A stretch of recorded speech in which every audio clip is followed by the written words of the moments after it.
Hello guys, स्वागत है आप सभी का मेरे एक और न्यू ब्लॉग में। आई होप आप सभी लोग अच्छे होंगे और मेरा ब्लॉग एंजॉय कर रहे होंगे। ये सुबह का टाइम है, मेरी सुबह इस टाइम होती है 3:40 तक मैं उठ ही जाती हूँ। बहुत लेट होता है तो 2-4 मिनट, बहुत नहीं तो उठ जाती हूँ। फिर मैं थोड़ा यहाँ पे आती हूँ किचन में और सब्ज़ी कट कर रही हूँ। सब्ज़ी में मैंने आलू बैंगन की भुजिया बनाने के लिए वही मैं तड़के डाली थी और लहसुन पहले डाली हूँ। फिर मिर्च मुझे बहुत लगती है तो उसको कट करते हैं किसी चीज़ पर रख कर और इसमें हल्दी डाल देते हैं और थोड़ा सा इसको चलाएंगे। वही मैं देख रही थी मिर्ची लग गई है क्या, क्योंकि बहुत लगती है। फिर इसमें आलू डाल के चला देते हैं थोड़ा सा। फिर ये बैंगन, मैं ना बहुत सिंपल है, मतलब सादी सब्जियाँ मुझे बहुत ज़्यादा ठीक लगती हैं, जैसे कद्दू, भिंडी, बैंगन और शिमला मिर्च, लौकी, ऐसे ही सिंपल वाली सब्जियाँ। तो अधिकतर मैं यही सब बनाती हूँ। और इसको साफ़ करने के बाद मैं चली जाती हूँ पानी लाने। और पानी लाने इसलिए कि अभी मुझे आटा गूँथना है और वही मैं थाली ले रही हूँ। और पीछे जो टक टक की आवाज़ आ रही है ना, ये टक टक की आवाज़ है, मैं चलनी से आटा वही चाल रही हूँ।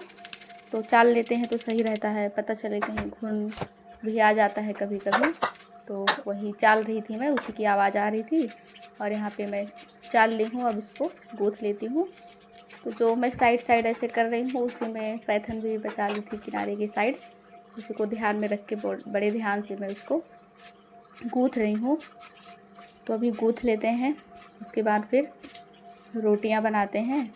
और गाइस, समय ऐसे निकलता है ना कि पता भी नहीं चलता है। और लेकिन क्या करें, खुद के लिए भी समय थोड़ा सा निकालना होता है। सुबह उठना मुश्किल नहीं, बहुत मुश्किल होता है, क्योंकि नींद भी आपकी पूरी होनी चाहिए 24 घंटे में। तो कभी कभी ऐसा हो जाता है कि हम बहुत कम ही सोते हैं, मतलब दिन में भी नहीं सोते, रात में भी लेट हो जाता है। और यहाँ पे रोटी मैं बना रही थी, बन गई थी मेरी रोटी। ये मैं बाहर आई थी, खाना बनाने के बाद का समय है। अभी मैं सफाई करूँगी तो ही लाइट ऑन कर रही थी। बहुत अंधेरा है, मतलब कोई भी नहीं उठा रहता है।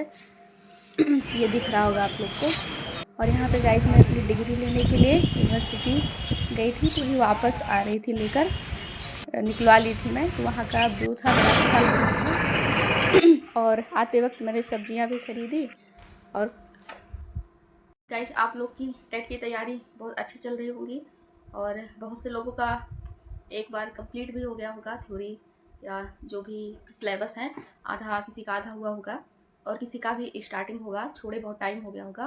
बहुत टाइम मीन्स जब गैप हो जाता है कई महीने का तो टाइम ही हो गया, क्योंकि चीज़ें भूल जाती हैं। तो उनमें से मैं भी हूँ कि मेरा भी टाइम हो चुका है काफ़ी, जो है बीच में गैप हो गया था। और अभी स्टार्ट ही किया है मैंने, जैसे कि बीच बीच में मैं टॉपिक आप लोगों से शेयर करती हूँ कि मैंने क्या क्या पढ़ा है। तो अभी हर एक सब्जेक्ट में मैंने 1-2 टॉपिक ऐसे ही कंप्लीट किया है। अभी स्टार्टिंग ही है मेरी। और आप लोग की तैयारी कैसे चल रही है यूपी टेट की, प्राइमरी लेवल की या जूनियर लेवल की, आप जिस भी लेवल के होंगे, मतलब प्राइमरी जूनियर में। और कितने ऐसे लोग हैं जिन्होंने टेस्ट देना शुरू कर दिया है। तो टेस्ट में मैंने भी टेस्ट दिया था अभी कल ही, संडे को। तो जो है बहुत सारी इसमें चीज़ें मेरी गलत हुई है, जो सही नहीं हुआ है। और इसमें से जो सेक्शन बटे होते हैं, जैसे सीडीपी हो गया, हिंदी हो गए, इंग्लिश हो गए और ईवीएस हो गया, मैथ हो गया। तो किसी किसी का मैथ बहुत ज़्यादा अच्छा होता है तो अच्छा स्कोर हो जाता है, और किसी किसी का कमज़ोर होता है, और किसी किसी का मतलब मीडियम होता है, ना बहुत ज़्यादा ना बहुत ज़्यादा कम। तो बहुत टाइम के बाद मैंने पहला टेस्ट जो है ये दिया था। अगर आप लोग कहेंगे तो इसका मैं पीडीएफ बना के या ऐसे ही वीडियो बना के लॉन्ग में शेयर कर दूँगी कि इसमें जो सही वाला टिक है उसको मैंने कर रखा है, गलत वाले को गलत कर दिया है। तो मेरा जो था सीडीपी में एक तो ना सीक्वेंस सा हो गया, मतलब जितना इसमें सही है तीनों में इक्वल हो गया है सही का जो एरिया था। तो सीडीपी में मेरा 19 ही सही हुआ है, मतलब बहुत ज़्यादा नहीं है। और हिंदी में भी 19, जबकि 19 में थोड़ा और अच्छा होना चाहिए था। तो अभी स्टार्ट किया है चीज़ें, जैसे ना ध्यान तो आती है, पेपर सामने आता है, लेकिन ये लगता है कि ये सही होगा, ये सही, मतलब कन्फ्यूजन कम पढ़ा हुआ का यही होता है। जैसे चीज़ें बार बार अगर रिविजन ना किए रहो। 2 हो गए।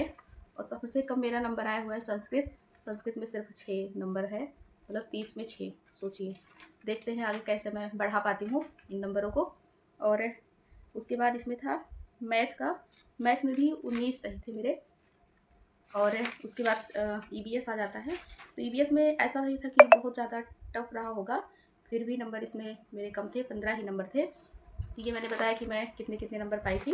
मतलब सीडीपी में 19, हिंदी में 19, संस्कृत में सबसे ज़्यादा कम 6 नंबर। जबकि जब मैं गैप नहीं हुआ था, संस्कृत मेरी इतनी अच्छी थी कि मतलब ठीक ठाक नंबर जाते थे। लेकिन अभी क्या है कि ना पढ़ो, छोड़ दो तो ऐसे ही होता है, चीज़ें भूल जाती हैं। तो अभी मेहनत किया जाएगा।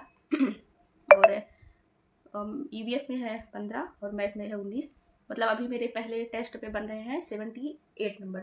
मतलब अभी मैं पास भी नहीं कर पा रही हूँ, 78 नंबर। अभी 79, 80, 81, 82, मतलब कि 4 नंबर कम है। ऐसे मैं काउंट कर रही हूँ, आप लोग मत सोचिएगा कि 78 मतलब कैसे 4 करके नहीं बता पा रही है। तो 4 अभी कम है। तो और आगे मेहनत अभी किया जाएगा। और हम सारे लोग मिलके अपनी पढ़ाई को आगे करते हैं। और आप लोग जितने लोगों ने टेस्ट दिया होगा, कैसे कैसे स्कोर जा रहे हैं आप लोग शेयर करिएगा। और आगे अभी ब्लॉग को कंटिन्यू करते हैं। ये हो गया है शाम का टाइम। मेरी तबीयत हो गई थी थोड़ी सी ख़राब, आने के बाद फीवर हो गया था, बहुत तेज़ धूप होती है। और अभी थोड़ा सा सही लग रहा है।